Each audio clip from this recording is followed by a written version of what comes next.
Welcome to bagpipemaster.com. My name is Josh Anderson. Today I'd like to answer a question that I've been asked multiple times. That's the question of how do I get started on the bagpipes? So it's actually a lot easier than you think to get started. You don't have to go out and buy a huge, full set of pipes. What you do have to do is you have to buy a practice chanter. These run from about 60 to 100 bucks. And some tips on choosing a good practice chanter are stay away from wood chanters. I personally think the plastic is a lot better, the polypenco.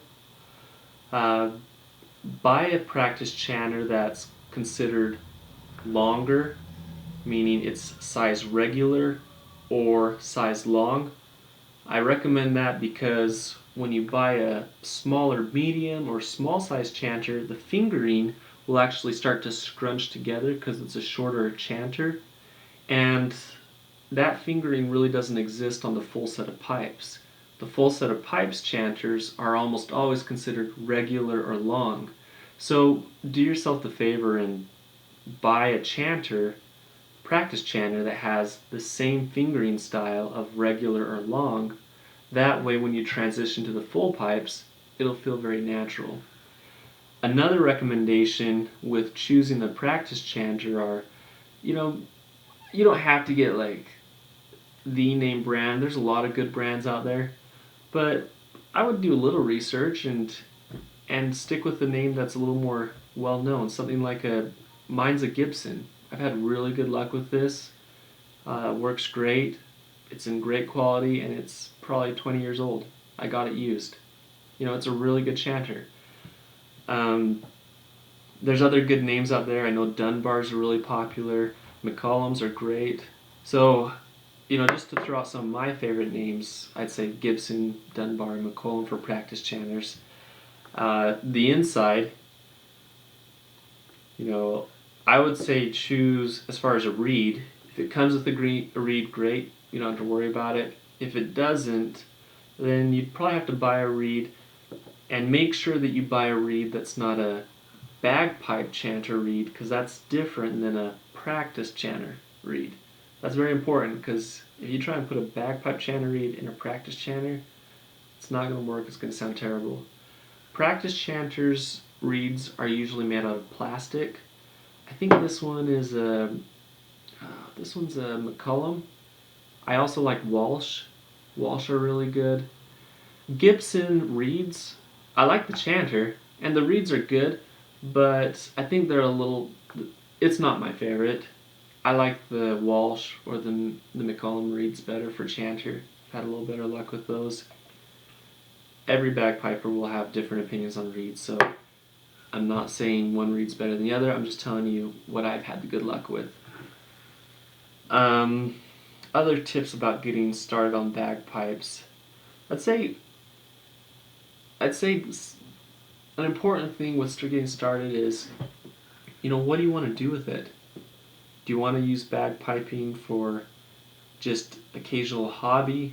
Do you want to play professionally? Do you want to, be in parades, play in bars, pubs, join a band? Whatever you want to do, I think it's important to set the goals now. That way, you don't waste your time and other people's time trying to move in a path that is against with what you really want. So decide what you want to do with bagpipes, and then set goals and do what you need to get there. Another tip of something that really helped me in my bagpiping was I got involved in the community. I joined a local bagpipe band. I know it's not available for everybody, but I think joining a local band is a great way to, have fun, get involved in events. Really good way to just enjoy playing the pipes and performing for people. Also, I think it's good to have one-on-one interaction.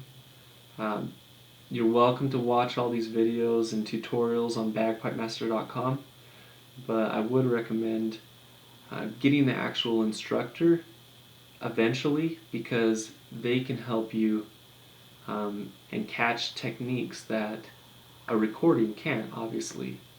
So those are my tips on getting started. I guess it just comes down to buy a chanter, set some goals on what you want to do with it, and get the proper instruction from like a local instructor.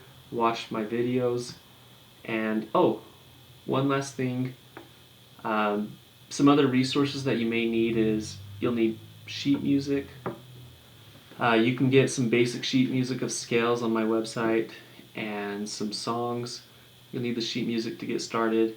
And then one other thing you'll need is a metronome. There's tons of metronomes out there. I would say if you're going to buy a metronome, if you don't already have one, buy one that has a built-in tuner with it. This one is a Korg. I've had it for probably 7 years. It's been a really good metronome. And the great thing about this is it has, you can turn it on. I don't know if we have to, but you turn it on, it has the metronome side of it. And then also on the other side, it has a tuning side.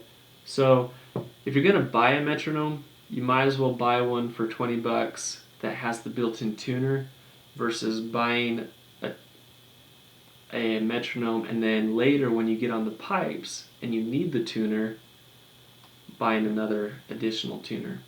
So those are my tips on getting started, and look forward to sharing a lot more on helping you learn how to play the bagpipes.